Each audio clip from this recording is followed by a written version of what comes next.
Halo rekan-rekan pendidik, selamat datang di panduan visual kita kali ini. Hari ini kita bakal membedah tuntas kurikulum matematika fase B untuk kelas 3 dan 4.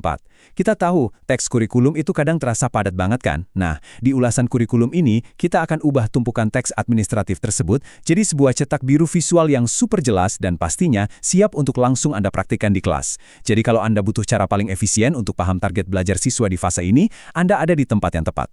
Oke, mari kita langsung mulai. Coba perhatikan kutipan yang satu ini. Menghitung, mengukur, mengenal bangun, dan membaca data. Sesimpel itu. Ini bukan sekedar deretan kata biasa ya. Jadikan ini sebagai jembatan keledai Anda, semacam peta jalan utama untuk semua hal yang akan anak-anak pelajari di fase B nanti. Tiap kali Anda merasa sedikit kewalahan dengan detail kompetensinya, cukup ingat dan kembali ke 4 pilar fondasi ini. Untuk memudahkan, kita sudah membagi panduan ini ke dalam 6 bagian cepat. Mulai dari gambaran umum, lalu masuk ke elemen bilangan, disusul aljabar dan pengukuran, lalu elemen geometri, analisis data, dan terakhir ada ringkasan khusus buat Anda. Kita masuk ke bagian pertama, gambaran umum fase B. Di tahap ini, misi kita sebenarnya berpusat pada satu hal, membangun fondasi pemikiran analitis yang benar-benar kokoh. Kita ingin memberdayakan siswa, mengubah kebiasaan menghitung dasar menjadi intuisi bilangan yang sejati, dari operasi hitung sampai ke kemampuan menganalisis data sederhana. Semuanya bermula dari sini. Lanjut ke bagian kedua. Nah, ini bisa dibilang fondasi utamanya, elemen bilangan. Coba perhatikan angka ini, 10.000. Ini dia target pamungkas dari intuisi bilangan atau number sense di fase ini. Siswa nggak cuma diminta buat sekedar hafal di luar kepala loh, mereka dituntut untuk bisa membaca, menulis, membandingkan, dan yang paling krusial, benar-benar paham nilai tempat sampai batas angka 10.000 ini. Tentu saja angka 10.000 tadi nggak berdiri sendiri. Kita pecah lagi jadi pencapaian yang lebih praktis. Siswa akan belajar penjumlahan dan pengurangan sampai 1.000, lalu perkalian dan pembagian sampai 100. Dan ingat, kurikulum sangat menekankan penggunaan benda-benda konkret, bukan cuma simbol abstrak. Mereka juga bakal menyelesaikan masalah uang dalam ribuan, plus mulai kenalan sama konsep kelipatan dan faktor. Kerennya lagi, coba lihat bagaimana fondasi tadi berkembang jadi konsep yang lebih kompleks. Alurnya logis banget. Kita mulai pelan-pelan dari pecahan yang pembilangnya 1 atau penyebutnya sama. Terus naik level ke pecahan senilai pakai bantuan gambar. Puncaknya, siswa akan bisa menghubungkan pecahan tadi jadi bentuk desimal, persepuluhan, perseratusan, sampai akhirnya mereka paham konsep persen. Sangat terstruktur. Oke, sekarang kita masuk ke bagian ketiga, yaitu aljabar dan pengukuran.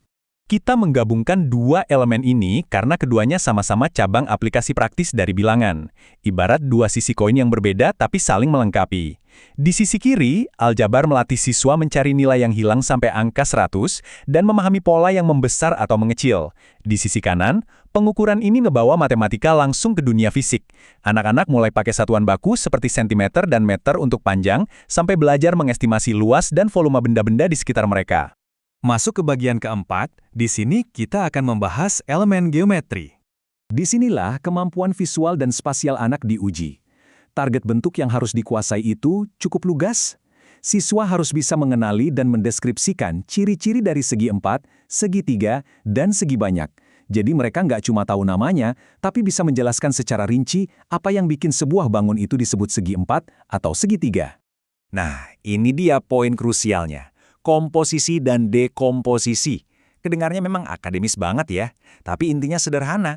Siswa harus mampu menggabungkan beberapa bangun datar jadi satu bentuk baru, atau sebaliknya, membongkar satu bangun jadi beberapa bentuk lain. Buat anak kelas 3 dan 4, ini adalah keterampilan analitis yang luar biasa penting untuk kita nilai. Bagian kelima, kita punya analisis data dan peluang. Setelah puas menghitung, mengukur, dan bermain dengan bentuk, sekarang waktunya siswa mengorganisir informasi. Mereka akan belajar menyortir, membandingkan, dan menyajikan data lewat tabel, diagram gambar, piktogram, dan diagram batang. Tapi coba perhatikan detail spesifik di diagram batang yang diminta oleh kurikulum ini. Diagram batang sederhana ini mengilustrasikannya dengan sangat cemerlang. Lihat, fokus utamanya ada pada apa yang disebut skala satu satuan.